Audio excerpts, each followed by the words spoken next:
Hello everybody. Today I'm going to be showing you how to take the upper intake plenum off of your Gen 6 Nissan Maxima. There's a couple of reasons why you might do this.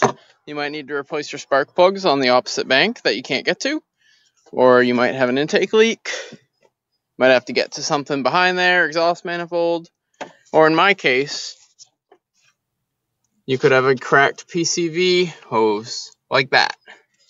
So we're going to replace the PCV valve while we're in here too. After you've made sure you've gotten everything from the inside of the car in the trunk, because we're disconnecting the battery power, or ground in this case.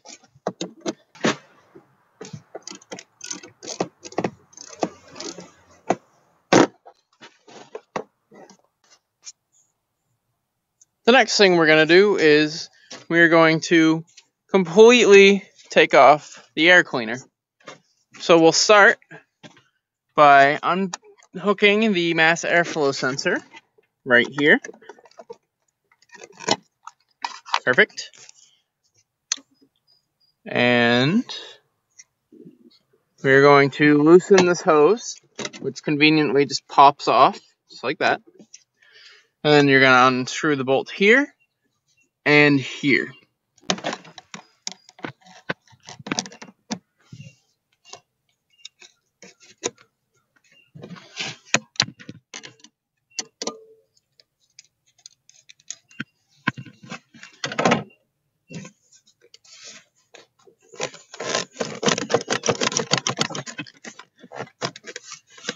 As it turns out, you don't actually have to disconnect the mass airflow sensor.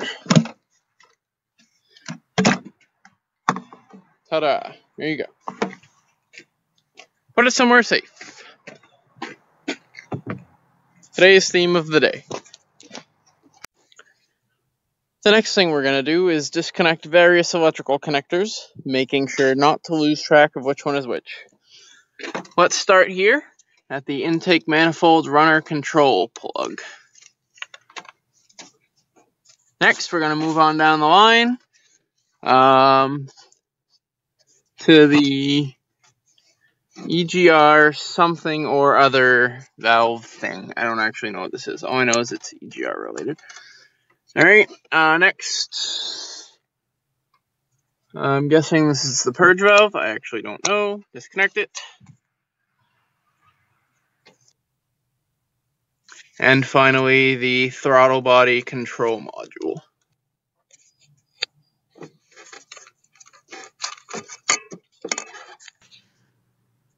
Alright, the next thing we're going to do is disconnect some vacuum lines.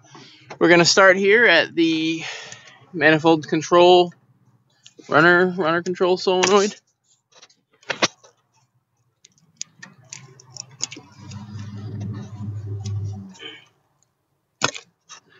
If these get stuck, try twisting them like that. Alright, so those two are disconnected. Now we're going to disconnect these two at whatever this thing's called, the motor, the pump, whatever.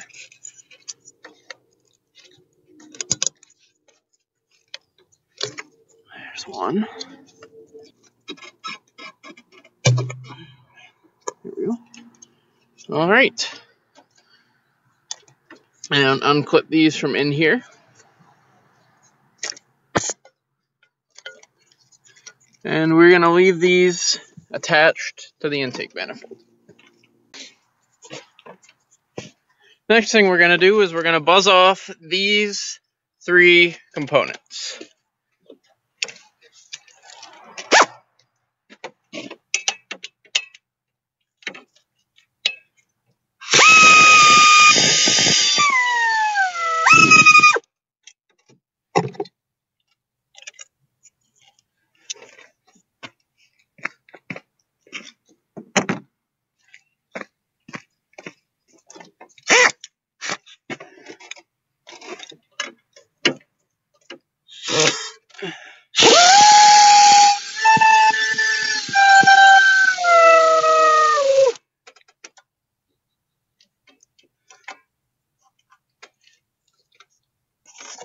And the purge valve, oh, I missed a line over here.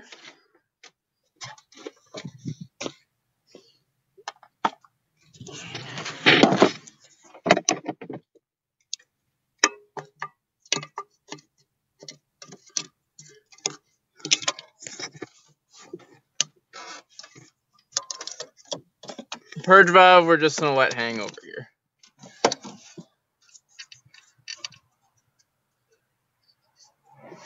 We're also going to disconnect this, just to get it out of the way.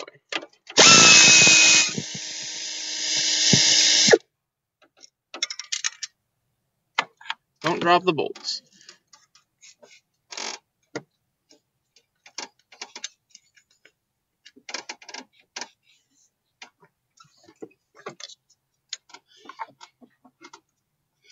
Again, just gonna let it hang.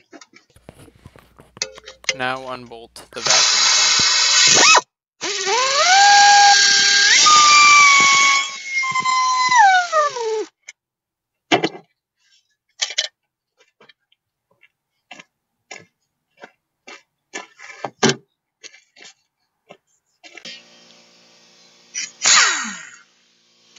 Next thing we're gonna do is remove the EGR valve from the manifold.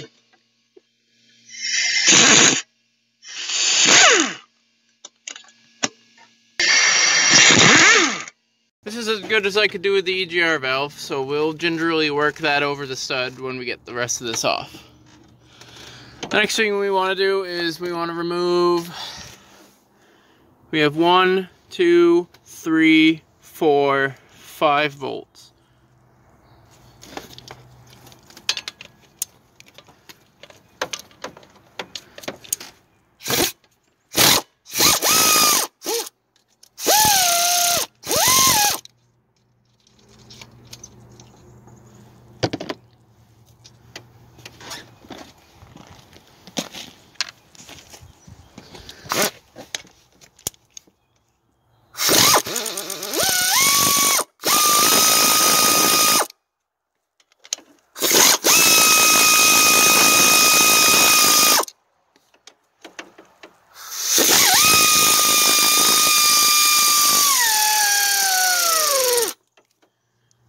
I'm going to turn the speed down on this for this last one.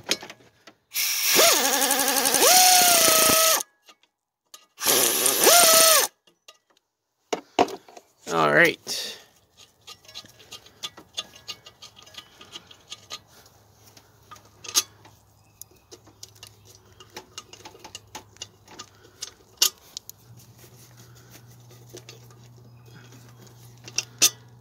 Oh, I see another hose that I missed.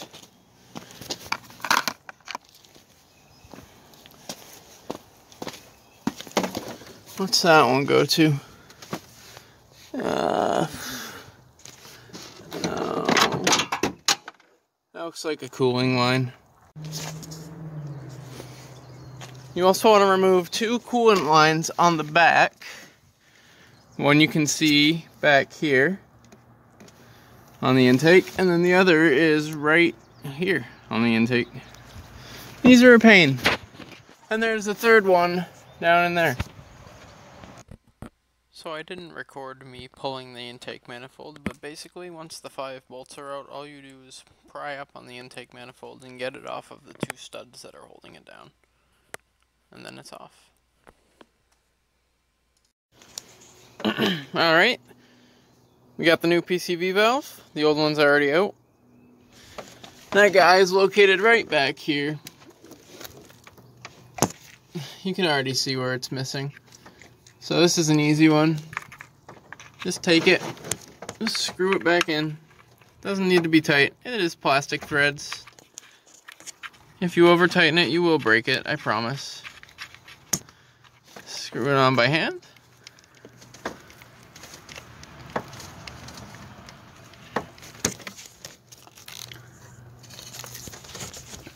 And in this case, I did have a socket just to make sure it goes in there.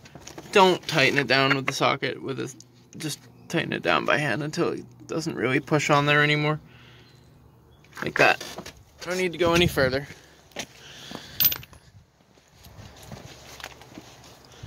Next thing you're going to do is you're going to take your hose, place it back on. This goes right on top. I decided about halfway through the video that I was going to pull the other part of the intake manifold. It's not too bad to do. You just need to alleviate the fuel pressure and pop off the fuel line with the fuel rails, unplug all of the injectors and get them out. After I did that, I scrubbed off the surfaces of the gasket where they mount to the engine and the intake, put new gaskets on it, and put it back on. Where the video picks up, you'll see me putting it back together briefly. A little bit of update.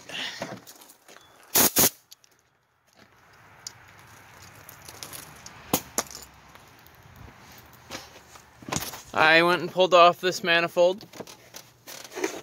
And to do that, it's very simple.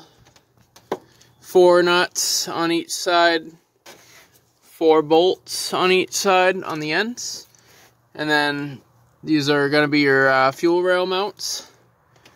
You want to bolt the fuel rail. I unhooked it from right there just because it was such a pain in the ass to get to.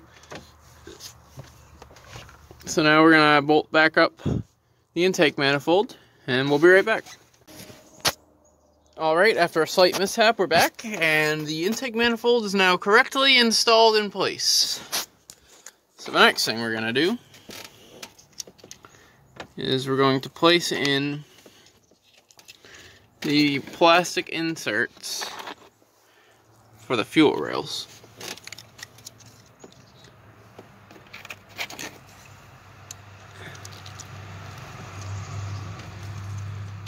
And now we put the fuel rail back in.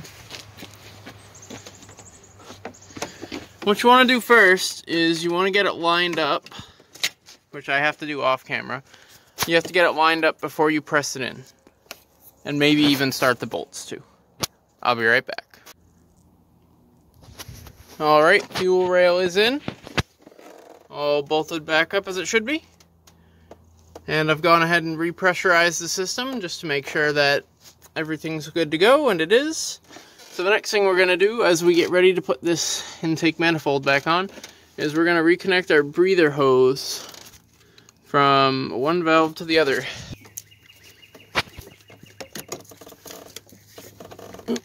Alright. Reconnect the hose inside of here. There we go. Yeah, just like that. And over here.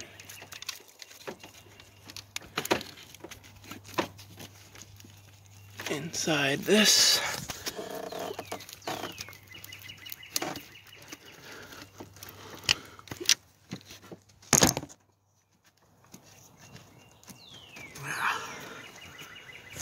And here you go. One breather hose. Looks like we're just about ready to put the intake back on. Alright, the car's all put back together. Intake manifold's on. Vacuum actuator. Pump is on. Purge valve. EGR solenoid thing. Everything's bolted up and ready to go. And now is the moment of truth.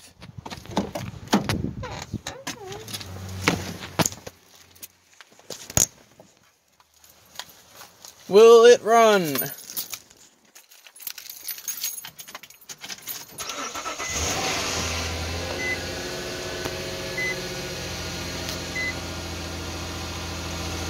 It will.